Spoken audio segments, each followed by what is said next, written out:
Jangan ada kekhawatiran masa depan yang kemudian hanya khawatir sampai tidak ada langkah mencari ilmu. Assalamualaikum warahmatullahi wabarakatuh.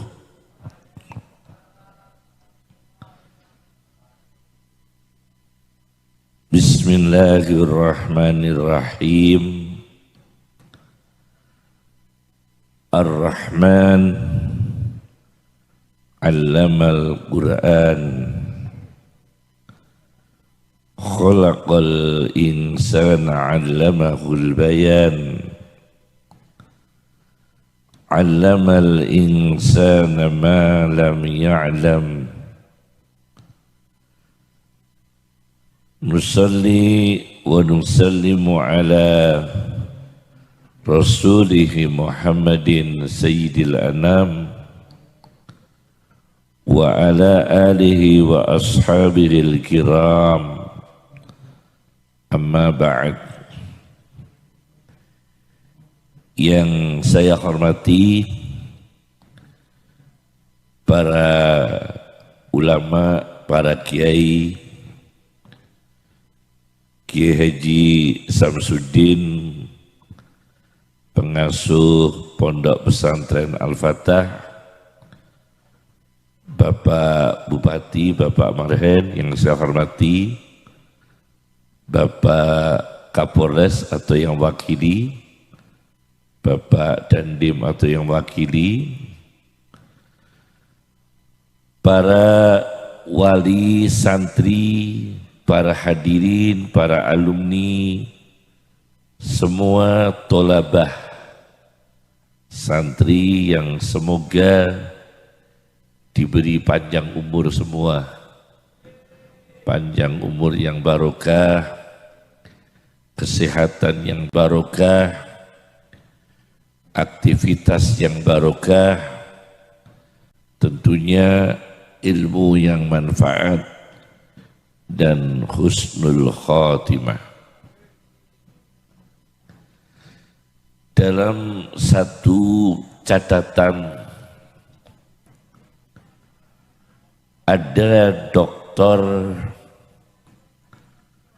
namanya Rodi, Dr. Rodi, penulis buku kitab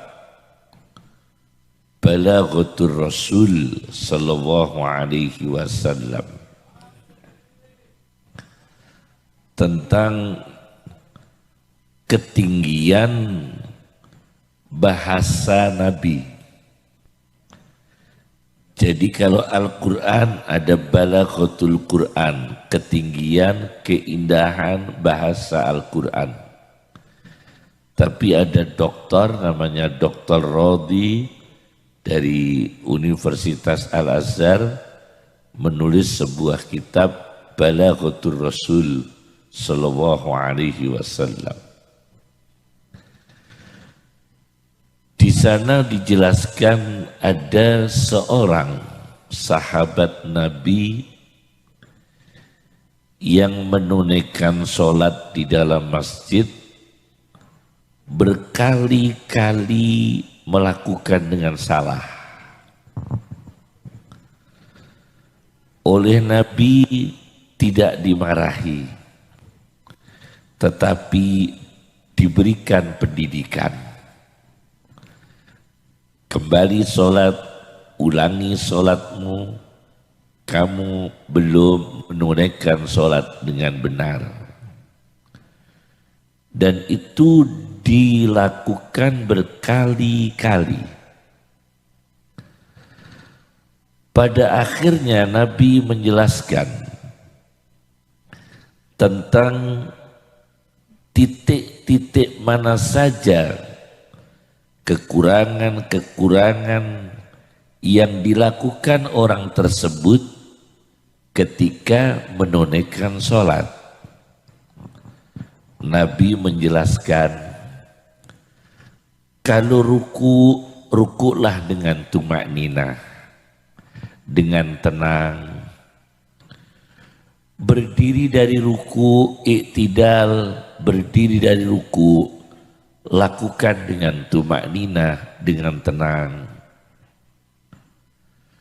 Sujud dengan tumakninah, tenang. Duduk antara dua sujud juga dengan tenang.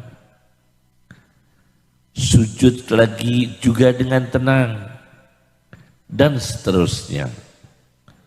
Yang saya ingat, i'tidal tidak disebut, tapi ruku dengan tenang, sujud 2 kali dengan tenang, antara 2 sujud dengan tenang, kemudian duduk untuk melanjutkan rakaat kemudian, namanya jalsatul istirahah, juga dengan tenang. Pendidikan ini menjadi inspirasi kepada kita bahwa pendidikan ada yang verbal, ada yang aplikatif, ada dawuh, ada praktek. Nabi mengatakan sholat itu begini, begini, begini. Itu dengan verbal, dengan komunikasi, dengan dawuh. Kemudian prakteknya begini, begini. Inilah pendidikan yang dicontohkan oleh Rasulullah Sallallahu Alaihi Wasallam. Para kiai, para ulama, pengasuh-pengasuh dan para pendiri pondok pesantren itu bukan hanya dawuhnya yang luar biasa, tapi beliau mendawuhkan ikhlas, beliau juga mempraktekkan ikhlas. Mendawuhkan khusyuk, beliau juga khusyuk. Mendawuhkan tirakat, beliau para ulama, pendiri-pendiri pesantren juga tirakat. Mendawuhkan untuk istiqomah, beliau istiqomah. Ini keteladanan yang luar biasa. Oleh karena itu, dalam ilmu tasawuf namanya ruh suatu pekerjaan. Sholat itu praktek, tapi ruhnya sholat adalah ingat kepada Allah. Aqimis sholata li zikri. Kerjakan sholat untuk mengingatku kepada Allah. Puasa itu ritual, tapi targetnya puasa la'allakum tattaqun. Kutiba alaikumus siyamu kama kutiba alal ladina min qablikum la'allakum tattaqun. Itu ruhnya puasa. Zakat itu ibadah sosial, tapi ruhnya zakat adalah tutahhiruhum wa tuzakkihim biha, mensucikan harta kita, mensucikan rezeki kita. Itu namanya ruh. Maka apa kelebihan pesantren daripada pendidikan yang lain? Pesantren itu melakukan suatu pekerjaan yang real, yang nyata, dan di dalamnya ada ruhnya. Ada ruhnya. Tulis seorang pemikir India, Shah Ad-Dahlawi, Ahmad Shah Ad-Dahlawi, dalam kitabnya Hujjatullah Al-Balighah. Beliau mengatakan ada ruhut taharah, ruh bersesuci. Wudu itu bersesuci. Ruhnya apa? Sucikan jiwamu. Jangan ada dengki. Jangan ada gelisah. yang kemudian tidak melakukan apa-apa. Jangan ada cemas yang kemudian tidak menikmati ibadahnya sendiri. Jangan ada ketakutan miskin yang kemudian berhenti mencari ilmu. Jangan. Jangan ada ketakutan miskin kemudian berhenti mencari ilmu agama. Ruhnya batin. Jangan ada kekhawatiran masa depan yang kemudian hanya khawatir sampai tidak ada langkah mencari ilmu. Betul apa yang dikatakan Pak Mahen tadi, harus ada realnya, ada konkretnya, menang, juara. Itu ruhnya adalah tidak ada kegelisahan yang mengganggu. Tidak ada sumpek dalam hati yang kemudian tidak bekerja apa-apa. Santri, para kiai melakukan hal-hal yang nyata. Bapak polisi ingin sekali bagaimana pengendara itu aman. Pakailah helm. Helm itu ajaran Islam.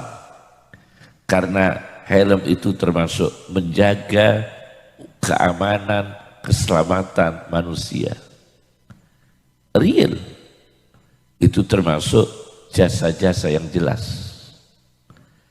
Mengatur lalu lintas, jelas sekali. Mengamankan lingkungan, jelas sekali.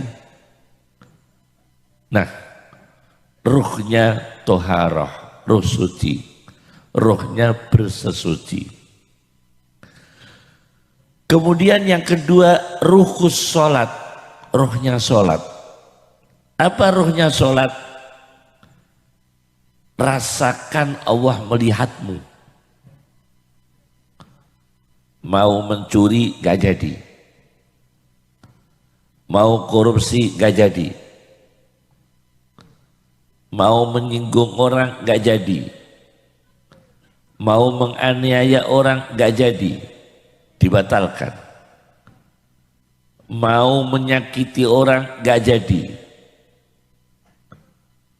Mau menganiaya dibatalkan. Itu rohnya sholat. Karena apa? Merasa ibadah di depan Allah dan dilihat oleh Allah. Itu rohnya sholat. Kalau cuma sholat saja tidak menciptakan, tidak ada ruhnya, tidak menjadi hal-hal yang konkret, tepat waktu, rohnya sholat. Yang ketiga ada ruh tilawatil Quran, ruh membaca Al-Quran dengan mengangan-angan. Ini teori dulu ya, saya belum pidato ini soalnya ya, baru teori-teorinya, nanti ceramahnya nanti ini teori-teori dulu ya. Yang ketiga adalah ruhu tilawatil Quran, ruh membaca Al-Quran. Banyak orang membaca Al-Quran tidak disukai oleh Al-Qurannya sendiri. Karena apa? Karena kalau yang mengundang orang miskin, dia bacanya ayat pendek. Karena yang ngundang orang miskin dibacakan inna a'thainakal kausar. Tapi kalau yang mengundang pengusaha, Al-Baqarah dibaca. Kalau yang mengundang orang miskin, doanya apa? Yaitu doanya bismika Allahumma ahya wa bismika abud. Karena yang ngundang orang miskin. Tapi yang ngundang orang kaya, doanya panjang. Itu jelas, ini orang bermasalah dengan Quran. Ada orang, dia baca Quran, hadir di resepsi, makannya itu terlalu. Sampai tanduk 4 kali. 4 piring. Ini jelas orang bermasalah dengan Quran. Karena Quran mengatakan, kulu washrabu wa la tusrifu. Kalau makan jangan berlebihan. minum jangan berlebihan. Ada orang bentak-bentak, membentak-bentak, membuka aib orang, mendemo, membuka, menghujat-hujat. Ini orang bermasalah dengan Quran. Karena apa? Tidak boleh membuka-buka aib orang.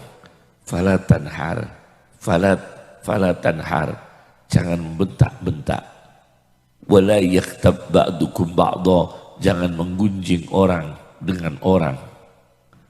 Jangan menggunjing, jangan membuka aib orang dan sebagainya. Ini yang namanya ruhnya Quran. Kemudian ada ruhul dikri, ruhnya dikir. Apa ruhnya dikir? Masya Allah. Kalau cuma kecerdasan Pak, penemu mencari hadis itu Belanda. Mencari hadis, kosakata hadis. Al-Mu'jamul Mufakhras li Al-Fadil Hadis. Itu Belanda Pak. Bukan kita. Kemudian yang menemukan cara mencari ayat Al-Quran, Fathur Rahman li talibi ayatil Quran, Jerman itu. Jerman. Kemudian Al-Mu'jamul Mufakhras li Al-Fadil Quran, mencari ayat Quran karya Muhammad Fuad Abdul Baqi, itu penterjemah buku-buku orientalis. Jadi kalau teknis-teknis begitu, Barat mendahului. Tetapi Barat tidak dapat hidayah. Mereka tidak beriman. Ahli hadis tapi tidak iman. Belajar Al-Quran tapi tidak beriman. Itu hanya dapat ilmu, tidak dapat hidayah. Karena apa? Ruhnya tidak ada. Ruhnya tidak ada Pak. Banyak sekali itu.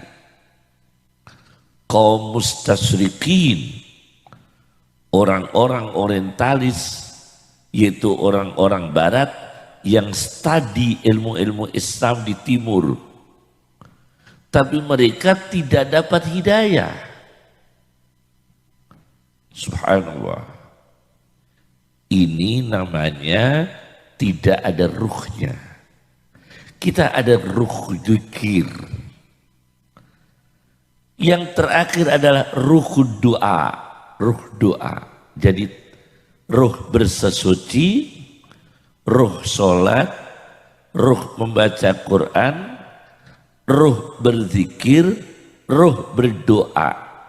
5 ruh ini kalau kita gabungkan menjadi satu, kemudian kita mempunyai kecerdasan, kita akan dimunculkan oleh Allah namanya mauhabah rabbaniyah, yaitu ilmu laduni.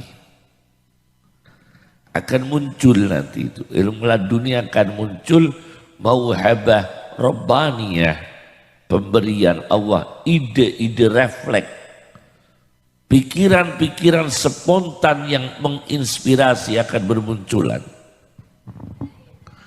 Inilah awal ceramah saya belum ceramah, baru pembukaan. Amma ba'du. Ya. Ini baru pembukaan ya. Nah sekarang akan saya ulas tentang bagaimana pengembangan dari teori-teori tadi ya. Pertama, ada satu kitab namanya Tarikh Jurjan. Apa? Tarikh Jurjan. Sejarah Jurjan. Pak Tentara, saya punya kitab Tarikh Jurjan ini dibelikan tentara yang bertugas di daerah konflik di Sudan. Jadi yang tentara Indonesia yang dikirim di Sudan. Nah, saya pesan kitab yang di sana diberikan kitab Tarikh Jurjan. Saya pelajari kitab itu. Di situ ada keterangan seorang Sultan Harun Ar-Rasyid sedang makan makanan favorit Emirat, daerah Emirat Arab, daerah Arab, namanya makanan khobis, pakai sendok. Sufyan bin Uyainah melihatnya, kemudian Sufyan bin Uyainah mengatakan, wahai Sultan Harun Ar-Rasyid, kamu makan kok pakai sendok? Menurut Abdullah bin Abbas, di antara kemuliaan manusia, walaqad karramna bani Adam, dan sungguh aku membuat mulia manusia, anak cucu Adam, yaitu dia bisa makan dengan tangannya sendiri. Dia makan dengan jari-jarinya sendiri. Itu kemuliaan manusia. Kalau bisa pakai jari-jari sendiri, jangan pakai sendok. Langsung Harun Ar-Rasyid membuang sendoknya. Ternyata kemuliaan manusia itu termasuk makan bisa pakai tangan tanpa sendok. Itu kalau bisa, kecuali yang tidak bisa pakai tangan langsung. Seperti bakso itu kan gak lazim. Makan bakso pakai tangan itu kan gak lazim ya. Lazimnya pakai sendok. Tapi kalau bisa pakai tangan itu kemuliaan manusia. Nah, kasus ini luar biasa Pak. Di Swedia, ini kan kemuliaan manusia. Di Swedia itu Pak, Masya Allah ya, nyuwun sewu ya. Saya baca di tafsir Sya'rawi. Swedia itu negara Eropa yang hebat, pinter-pinter dan maju dan makmur. Tapi di Swedia itu diizinkan bunuh diri. Dan ada kantor pelayanan bunuh diri. Masya Allah. Jadi kalau ingin bunuh diri, mendaftar. Mengisi formulir, milih bunuh diri macam apa. Mau pedang, ada. Bunuh diri ditembak langsung, ada. Bunuh diri setrum, ada. Pokoknya pelayanan bunuh diri, itu di dunia ini yang melanggar PBB, itu Swedia.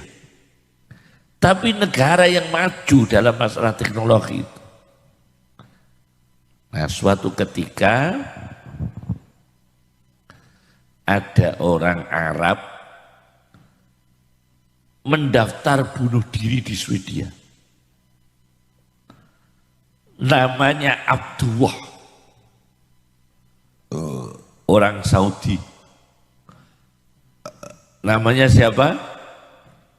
Abdullah. Itu orang Saudi daftar bunuh diri di Swedia. Bayangkan. Masya Allah, jauh-jauh dari Saudi datang ke Swedia hanya ingin daftar bunuh diri. Akhirnya mau masuk ke kantor, dihadang oleh aktivis masjid Pak. Oleh santri-santri. Nah ini Pak, peranannya pesantren. Ada orang stres diselamatkan oleh santri, diselamatkan oleh kiai. Orang ini dari Saudi mau bunuh diri di Swedia, diselamatkan oleh para santri. Mas, mau apa ke sini, Mas? Mau bunuh diri saya. Jangan, Mas. Bunuh diri itu dosa besar. Mencelakakan diri sendiri. Rugi dunia, rugi akhirat, jangan. Ayo kita ke masjid saja. Akhirnya dirayu-rayu mau ke masjid, Pak. Begitu nyampe masjid, wah ini yang mau bunuh diri tidur, Pak. Enggak sholat, tidur. 24 jam. Tidak dibangunkan, Pak. Nanti kalau dibangunkan mau bunuh diri. Jadi subuh ya tidur, duhur tidur, asar tidur, maghrib tidur, isya tidur, sampai 3 hari. Jadi 24 jam kali berapa? Kali 3. Tidur terus. Akhirnya dia bangun. Tanya sama santri-santri yang di masjid. Saya di mana, Pak? Kamu di masjid. Kenapa saya bisa di masjid? Kamu tidur. Sudah berapa jam saya tidur? 3 hari berturut-turut. Orangnya langsung nangis, Pak. Nangis. Alhamdulillah, selamat saya. Bersyukur, terima kasih saya diselamatkan di masjid. Saya dari Saudi ke Swedia mau bunuh diri itu karena saya nggak bisa tidur 20 hari. Saya tidak bisa tidur 20 hari, maka mau bunuh diri, stres saya. Ternyata bisa diselamatkan santri. Meskipun di dalam masjid tidur 3 hari, tapi saya sadar, saya batalkan bunuh diri saya. Luar biasa. Nah, ini namanya apa? Ruhnya ilmu. Ruhnya doa. Ruhnya dzikir. Ruhnya sholat. Maka jangan sepelekan. Ruh kemuliaan manusia makan dengan tangan. Makan dengan tangan kanan, itu ruhnya kemuliaan manusia. Karena makan dengan tangan kiri, kita digunjing orang, turun kemuliaan kita. Tapi kita makan dengan tangan kanan, kita tidak digunjing orang. Kita mengulungkan barang, memberikan barang kepada orang dengan tangan kiri, orang itu tersinggung, turun nilai kita. Tapi kalau kita menyerahkan dengan tangan kanan dan santun, orang itu menghormati kita. Terjagalah kehormatan kita. Itu nilai, Pak. Namanya ruh dalam perilaku manusia. Maka para santri harus menjaga ruh-ruh ini ya. Ruh-ruh ilmu. Inilah kasus pertama. Kasus kedua. Di kasus-kasus ini ya. Ada cerita, pernahkah bapak-bapak ini tahu tanaman krokot? Tahu enggak? Nah, ini ada cerita ini ya. Lepas dari hadis ini apakah dhaif atau sahih? Di dalam Tarikh Jurjan Rasulullah Shallallahu Alaihi Wasallam itu kakinya pernah sakit, Pak. Kakinya pernah sakit. Kaki Nabi pernah sakit. Saya ijazahkan ya, kalau kita kebas, tahu kebas? Kebas, kaki kita kebas atau kram, maka panggillah Rasulullah. Ya Muhammad, ya Rasulullah. Begitu. Itu teorinya Abdullah bin Umar. Bukan musyrik loh ini. Kalau kita kebas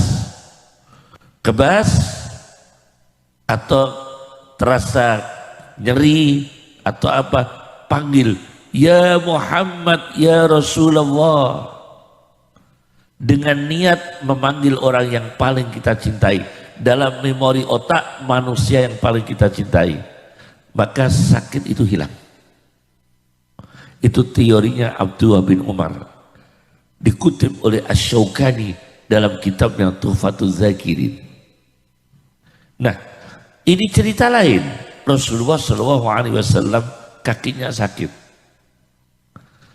Begitu kakinya sakit, kaki Nabi ini diletakkan di atas tanaman krokot. Tahu krokot ya? Cuma bahasa Arabnya tidak bagus.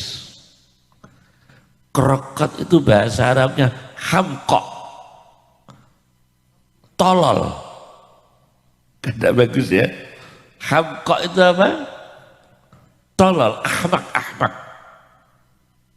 Kumprung, tahu kumprung ya? Itu orang Arab menyebutnya tanaman hamkok. Kalau dimaknai Jawa, krokot. Nabi kakinya sakit, diletakkan di atas tanaman krokot. Sampai merasakan enak. Akhirnya Rasulullah mendoakan barokah untuk tanaman krokot. Masya Allah. Untuk tanaman krokot didoakan barokah oleh Nabi SAW, dan akhirnya krokot punya khasiat untuk menghilangkan penyakit pusing. Mengkonsumsi krokot memperkuat daya tubuh terhindar dari pusing. Tapi ya jangan terus makan krokot 1 kintal ya enggak. 1 kintal 2 kilo ya enggak, artinya sewajarnya ya. Tidak tiap hari krokot ya enggak, nanti overdosis nanti ya. Artinya krokot ini karena Nabi Muhammad SAW menginjakkan kakinya di atas tanaman krokot al-hamqa, kemudian sakitnya hilang, nyerinya hilang. Rasulullah mendoakan barokah untuk tanaman krokot, dan akhirnya tanaman krokot ini barokah. Di antara khasiatnya untuk menghilangkan penyakit pusing. Subhanallah. Ini ruhnya doa Nabi SAW. Jadi doanya Kiai ada ruhnya. Kiai mendoakan semoga santri-santri saya barokah, semoga santri-santri saya dapat ilmu yang barokah, hidupnya ditata oleh Allah, masa depannya dicukupi oleh Allah, dibahagiakan dunianya, dibahagiakan akhiratnya. Doa-doa seperti ini ada ruhnya semua. Dan itu penting sekali. Dan jangan bosan itu diucapkan tiap ada kesempatan mendoakan muridnya. Ini ruhnya doa. Luar biasa. Kasus kedua. Kasus ketiga. Ini kita ada kasus-kasus ya, perkara ketiga ini. Ruh membaca Al-Quran. Apa? Ruhnya membaca Al-Quran. Sallallahu alaihi wasallam. Membaca Al-Quran diberi contoh oleh Rasulullah Sallallahu alaihi wasallam. Di dalam satu kitab Tabaqat Ibni Sa'din, kitab Tabaqat Ibni Sa'din, Nabi Muhammad SAW itu pernah digigit kalajengking, Pak. Pernah. Nabi Muhammad SAW pernah digigit apa? Kalajengking. Begitu digigit kalajengking, apa tindakan Nabi? Bagian tubuh yang digigit kalajengking itu, kalajengking dicelupkan dalam air yang dicampur dengan garam. Ya. Jadi air dicampur dengan apa? Garam. Bagian tubuh Nabi yang digigit kalajengking dicelupkan, direndam di wadah yang berisi air bercampur garam. Sudah? Kemudian dibacakan energi Quran 3 surat. Dibacakan energi Quran 3 surat. Al-Ikhlas, Al-Falaq, Qul huwallahu ahad, Qul a'udzu birabbil falaq, Qul a'udzu birabbin nas. Sembuh akhirnya. Rasulullah digigit kalajengking. Luar biasa. Jadi bagian tubuh beliau direndamkan dalam air, yang air itu berisi apa? Berisi garam. Berarti ini rasional. Garam untuk menawarkan, untuk menghilangkan toksin, racunnya kalajengking atau toksinnya. Kemudian ada energi Qur'annya, yaitu surat Al-Ikhlas, mulai dari Bismillahirrahmanirrahim sampai selesai. Surat Al-Falaq juga lengkap dengan basmalah. Surat An-Nas juga lengkap dengan basmalah. Ini namanya ilmu dan ruh Quran. Jadilah santri. Ada yang ahli ekonomi, ada yang jadi dokter, ada jadi tentara, ada jadi polisi, ada jadi hakim, ada jadi bupati, tapi ruh-ruh tadi jangan hilang.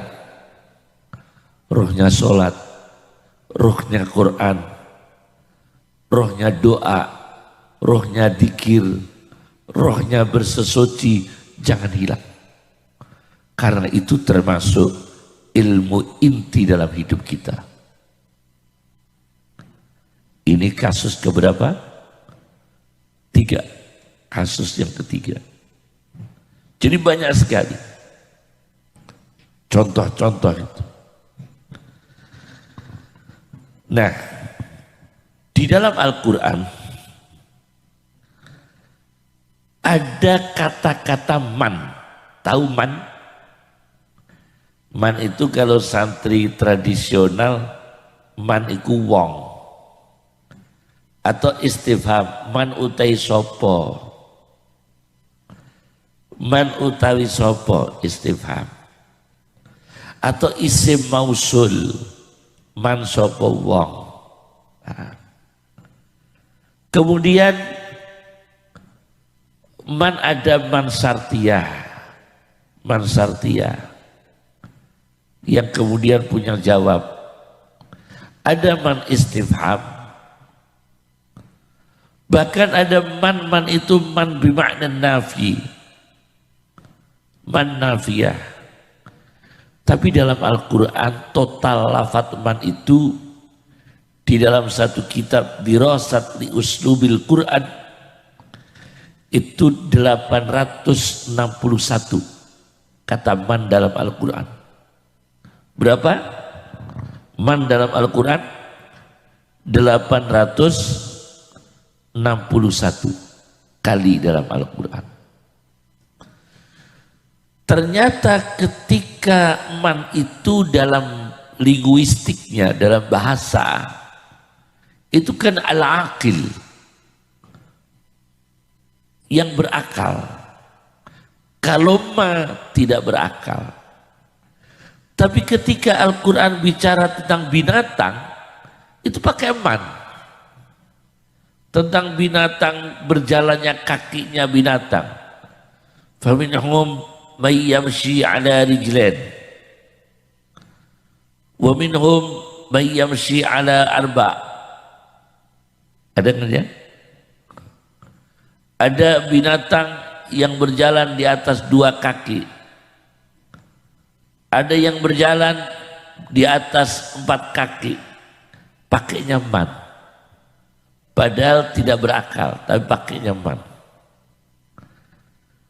Kemudian Al-Quran ini ketika bicara tentang sujud, Binatang kan bersujud, sholat, berzikir kepada Allah, bersujud, bukan istilahnya bukan sholat, bersujud.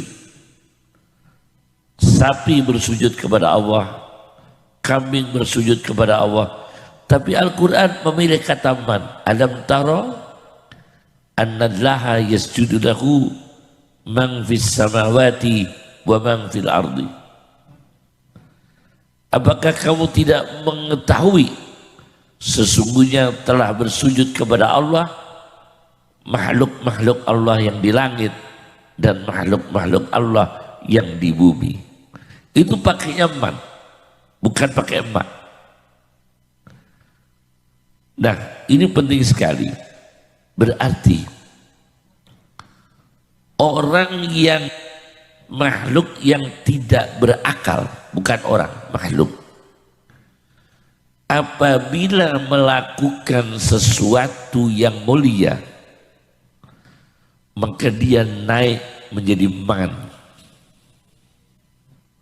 Menjadi man. Tetapi makhluk yang berakal, apabila dia melakukan sesuatu di bawah lebih bodoh daripada binatang, maka dia bukan golongan man. Ini perlu sekali. Nah, di dalam ini Al-Quran, cuma ini balaghah ini, apa uslub ya, tentang uslub pemilihan kosakata dalam Al-Quran. Nah, dalam masalah ini para santri, para kiai, kita ini saling melengkapi.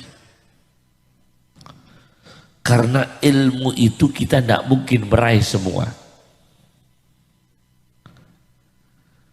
Kalau kiai mengasuh masjid, ya Pak Bupati ya. Tapi kalau bangun masjid arsitek Pak, bukan kiai. Ya kan, untuk lebih sempurnanya ya, bukan kiai. Kita ulama membutuhkan alat digital, alat informatika untuk memudahkan kita mencari data-data ilmu Islam. Kita butuh komputer. Komputer bukan kita yang bikin, bukan kita yang buat.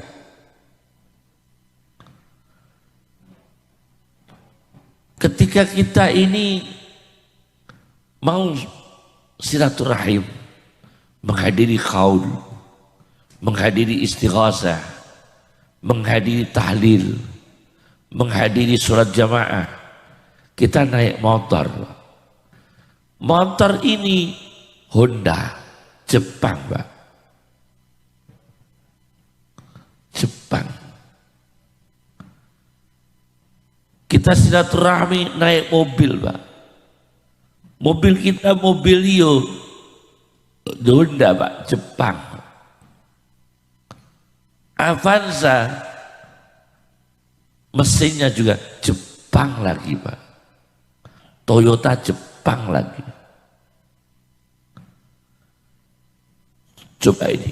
Nah, inilah yang disebut wallahu faddala ba'dakum ala ba'din fi rizki. Tilka rusulu faddalna ba'dahum ala ba'd. Allah melebihkan satu sama lain. Sunnatullah. Sunnatullah. Tetapi kita punya ruh. Maka orang Jepang hanya bisa membuat Honda misalnya, tapi belum tentu bisa membawa Honda ini ke tempat ibadah masjid. Bahkan orang pergi haji, pergi umrah, Pilotnya kadang bukan muslim, Pak. Pilotnya itu loh, bukan muslim. Tapi ini bukan persoalan akidah, tapi persoalan kebutuhan hidup sehari-hari, sunnatullah. Tapi kalau persoalan akidah jangan dicampur-campur. Kalau ini bukan persoalan akidah, ini masalah peradaban, tapi bukan akidah. Kalau soal peradaban, jangan menggeser peradaban ke masalah akidah. Kalau persoalan akidah tetap akidah, peradaban peradaban. Nah, ada satu kitab namanya kitab Idahu Asrari Ulumil Muqarrabin. Idahu Asrari Ulumil Muqarrabin, menjelaskan rahasia-rahasia ilmu-ilmunya orang yang dekat Allah. Bagaimana di situ saya baca dalam tasawuf, menuruti hawa nafsu itu tercela. Orang yang baik, wa nahan nafsa 'anil hawa, afara'aita man ittakhadha ilahahu hawa. Orang yang mentuhankan hawa nafsu, wa man adallu mimman ittaba'a hawa. Siapa yang paling sesat, lebih sesat daripada orang yang mengikuti hawa nafsu. Al-Quran sangat mencela kita diperbudak hawa nafsu. Tetapi di dalam ilmu tasawuf dijelaskan Allah dengan maha hikmahnya membuat di dunia ini ada orang yang hawa nafsu. Sebab ada orang yang ingin kaya raya, materialis, kaya raya. Tapi bukan berarti kita niru, jangan. Karena itu merusak ideologi. Materialisnya jangan kita tiru. Cuma dia itu karena kedonyan, maka dia membuat handphone. Kita pakai, kita bisa memanfaatkan. Tetapi yang bikin ini orang materialis, Pak. Bahkan banyak orang ateis, Pak. Banyak pakar-pakar ateis yang ahli informatika, ahli komputer, tidak bertuhan. Mereka mentuhankan teknologi. Karena apa? Tidak punya ruh. Tidak ada ruh zikirnya, tidak ada ruh ilmunya, tidak ada ruh sholatnya, tidak ada ruh baca Qur'annya, hanya ilmu pengetahuan. Tapi para santri di pondok pesantren, alhamdulillah ditanamkan ilmu dan ruh-ruh agama, yakni warisan Rasulullah Sallallahu Alaihi Wasallam. Jadi ini penting sekali. Ada orang membahas di dalam satu kedokteran, ilmu kedokteran, akal ini di otak atau di hati? Akal itu di otak atau di hati? Sebagian ilmuwan mengatakan akal di otak, terutama para pakar saraf, para pakar bedah saraf, banyak yang mengatakan akal di otak. Sebagian dokter muslim pun ya ada yang mengatakan akal di otak. Dokter muslim yang lain juga ada yang mengatakan akal di hati. Baik itu dokter yang ulama dulu atau yang modern. Itu sampai sekarang belum ada titik temu. Akal itu di otak atau di hati. Menurut Al-Quran, fatakuna lahum qulubun ya'qiluna biha. Fatakuna lahum qulubun ya'qiluna biha, yaitu hati yang dipakai akal. Ini dianut oleh Fakhruddin Ar-Razi, Imam Fakhrur Razi, dalam kitabnya Tafsir Fakhrur Razi atau Mafatihul Ghaib Ar-Razi atau Tafsir Al-Kabir, mengatakan akal di hati. Menurut beliau, di dalam kitabnya Al-Matalibul Aliyah, sebuah kitab filsafat, kenapa akal di hati? Karena ketika ada sahabat Nabi salah membunuh orang,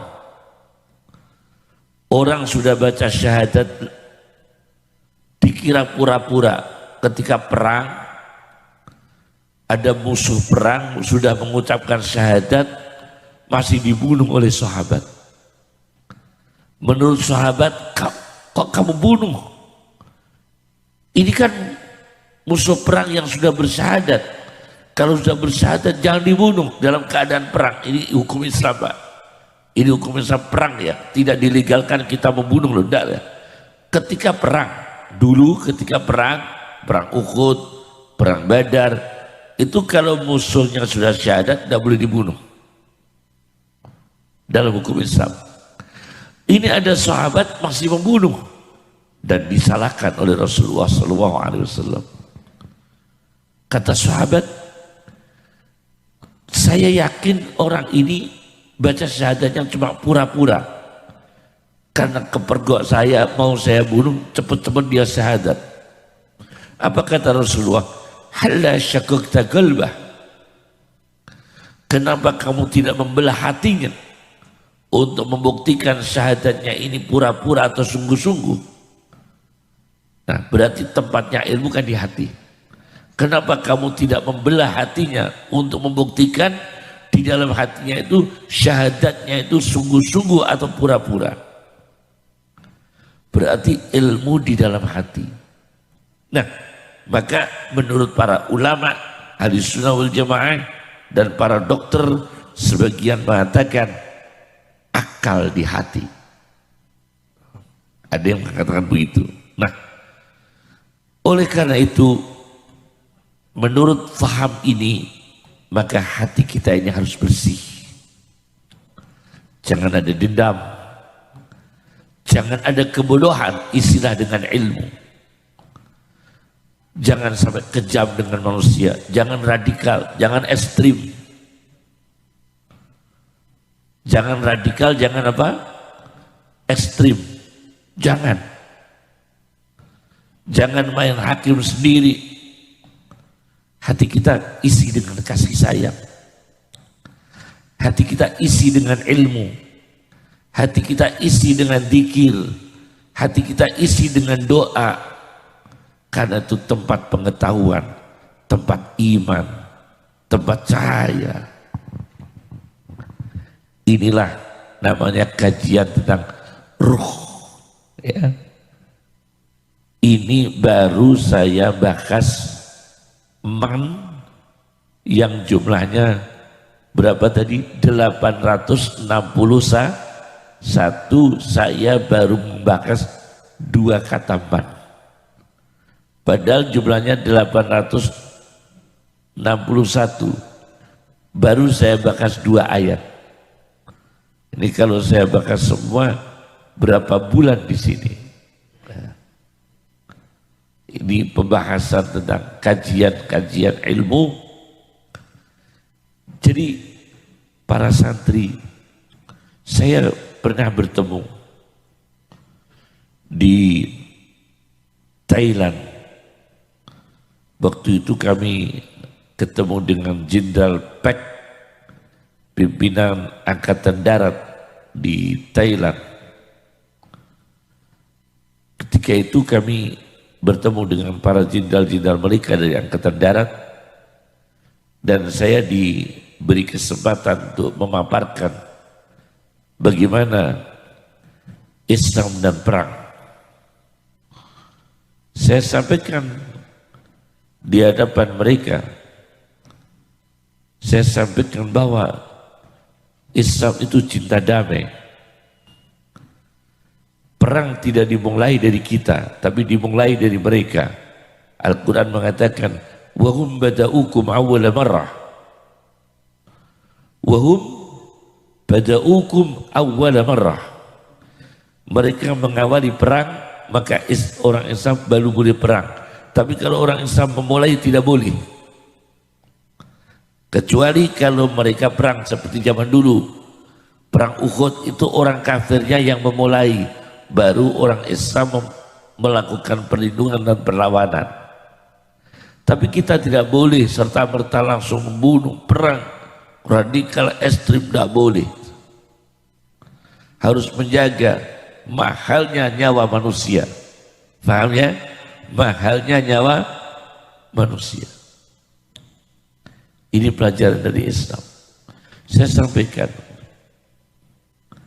Nah, santri-santri ini dibekali Al-Quran, dibekali ngaji, dibekali ilmu agama. Mulai dari pelajaran dasar, luar biasa. Saya pernah meneliti kitab Alfiyah dari pandangan tasawuf. Alfiyah yang dipelajarkan di pesantren, ada pelajaran Alfiyah ya? Pelajaran Nadham Alfiyah. Itu saya kumpulkan syair-syair yang mengandung nilai-nilai tasawuf. Kastaqim, istiqomah. Istiqomah. Li zuhdin, zuhud, ada Alfiyah.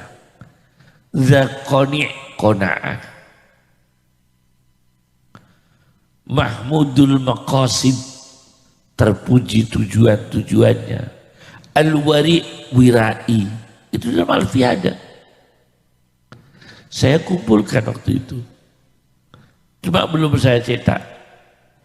Penelitian saya tentang nilai-nilai tasawuf dalam kitab Alfiyah.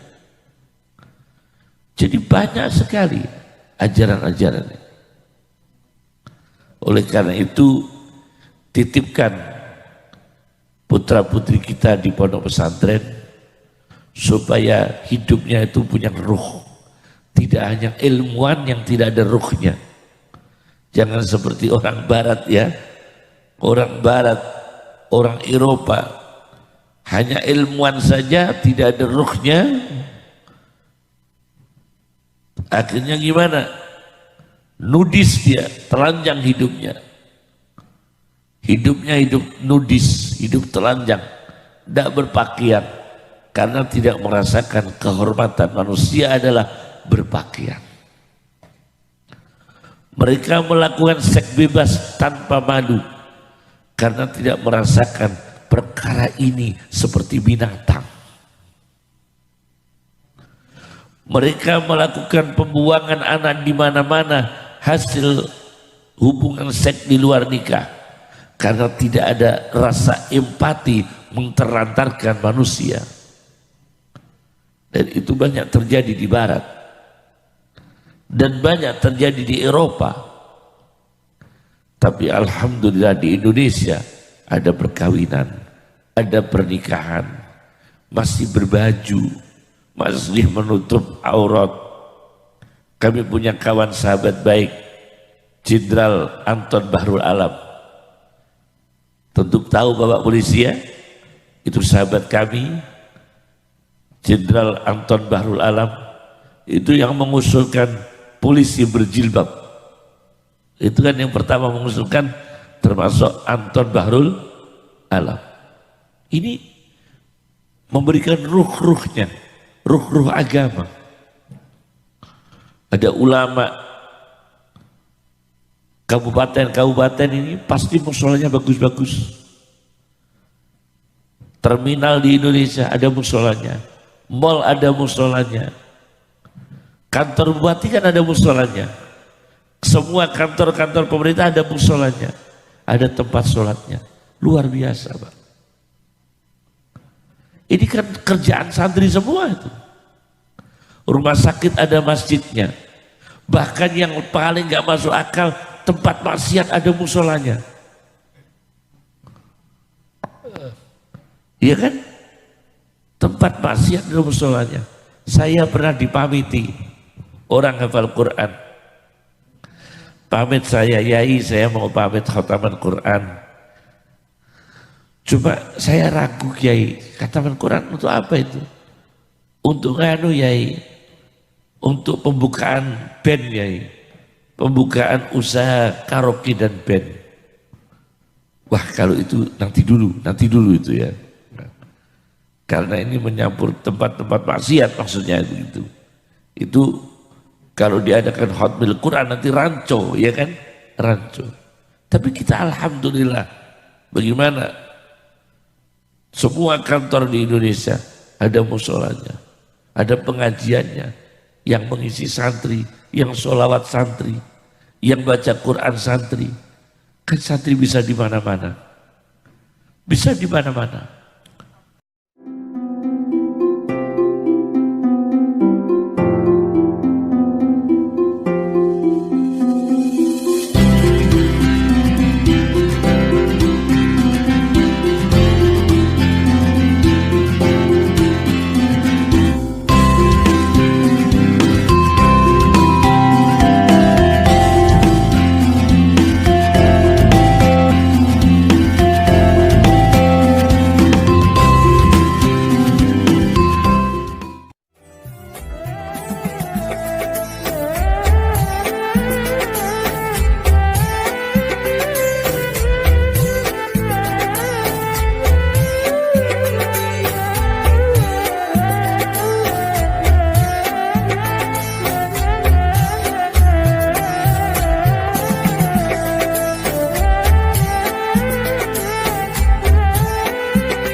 Berapa ekonomi di Indonesia ini yang melibatkan santri?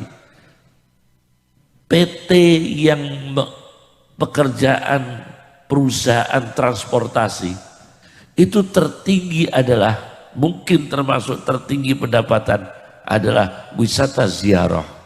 Siapa yang menggerakkan di situ ziarah? Ya ustadz. Kalau ustadznya nggak mimpin ziarah, yang nggak ada jamaahnya ziarah. Kalau nggak ada jamaahnya ziarah, PT-PT transportasi itu nggak laku. Berapa omsetnya satu tahun? Berapa triliun itu? Pendapatan transportasi dalam wisata ziarah yang dipimpin oleh para ustadz. Nah itu sederhana saja. Belum umrahnya, belum hajinya, belum usaha akikoh. Sekarang itu kan banyak perusahaan-perusahaan menangani bidang akikoh dan kurban. Berapa itu, Pak? Jadi luar biasa, Pak. Real, Pak. Santri itu real, nyata gitu. Maka diberi ilmu yang banyak ya, diberi ilmu yang banyak, keterampilan ilmu yang banyak. Tidak apa-apa, keterampilan. Kenapa harus ada keterampilan, Kiai? Al-Quran yang menyuruh. Al-Quran menyuruh kita ada keterampilan. Saya baca. Keterampilan memproduksi pena. Allama bil qalam. Ada nggak ayatnya? Allah mengajarkan memberi ilmu dengan pena. Santri jualan pena. Kalau bisa punya pabrik pena, pabrik tinta. Allama bil qalam. Satu. Kemudian ada kursus-kursus bahasa. Di Pare terkenal. Al-Quran merekomendasikan wa 'allama Adamal asma'a kullaha. Allah mengajarkan ilmu kepada Adam berbagai bahasa. Wa 'allama Adamal asma'a kullaha. Ilmu desainer, membuat baju. Al-Quran mengatakan wa 'allamnahu sun'ata labusin, dan aku mengajarkan kepada Daud membuat baju perang. Wa 'allamnahu sun'ata labus, dan aku mengajarkan kepada Daud membuat baju. Keterampilan lagi. Ada santri yang lulusan pesantren sekolah di ITS, ikut di PT PAL bikin kapal. Al-Quran mengatakan wa yasna'ul fulka. Nabi Nuh membuat kapal. Wa yasna'ul fulka. Subhanallah. Ada orang yang menyelam, eksplorasi, mempelajari isi dalam bumi. Al-Quran mengatakan khawas, para penyelam. Khawas, mayyahushuna, penyelam yang melakukan eksplorasi dalam tanah, di bawah laut. Jadi banyak ilmu-ilmu yang direkomendasikan oleh Al-Quran. Maka pesantren ini Masya Allah, tapi jangan sampai hilang ruh-ruh tadi itu. Jangan sampai hilang. Ini berkahnya para kiai, berkahnya para ulama, berkahnya para wali. Apalagi di sekitar sini, Nganjuk, Kediri, Jombang ini buahnya ulama, buahnya aulianya. Nganjuk, Kediri, Jombang itu banyak walinya, banyak aulianya, banyak ulamanya.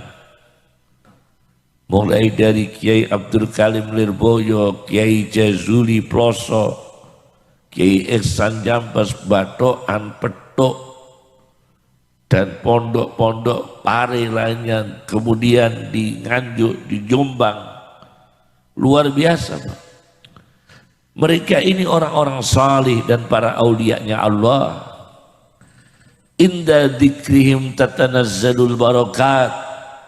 Ketika kita menyebut nama mereka, turunlah barokah. Apa barokahnya? Ilmu. Maka saya ijazahkan kepada kita, saya ijazahkan ya Fattah, ya Fattah, ya Fattah, iftah lana fathal futuh. Karena pondoknya ini Al-Fatah, maka saya ijazahkan doa ya Fattah, ya Fattah, ya Fattah 3 kali.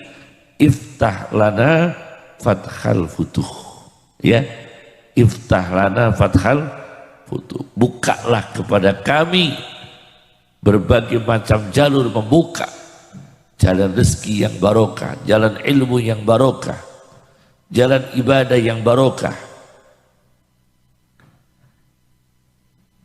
Inilah yang bisa saya sampaikan, semoga barokah. Jadi tema saya ini tentang ruhnya aktivitas dunia, ruhnya ibadah, ruhnya aktivitas dunia, dan ruhnya ilmu.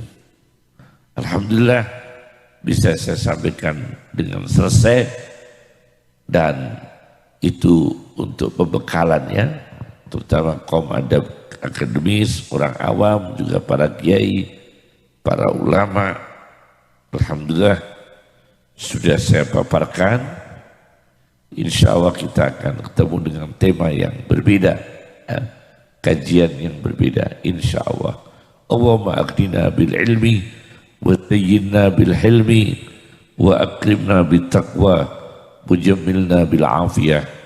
اللهم كن لنا ولا تكن علينا اللهم بيدك الخير إنك على كل شيء قدير يا فتاح يا فتاح يا فتاح افتح لنا فتح الفتوح فتوح العلماء الصالحين فتوح الأولياء المقربين فتوح الصالحين فتوح الشاكرين فتوح الصابرين فتوح السالمين فتوح الغانمين فتوح السعداء المقبولين رحمة الله وبركاته عليكم أهل البيت إنه حميد مجيد سيجعل الله بعد أنس يسرا من شاء الله لا قوة إلا بالله يا كريم يا كريم يا كريم أكرمنا صلى الله على محمد صلى الله عليه وسلم وآخر دعوانا أن الحمد لله رب العالمين السلام عليكم ورحمة الله وبركاته.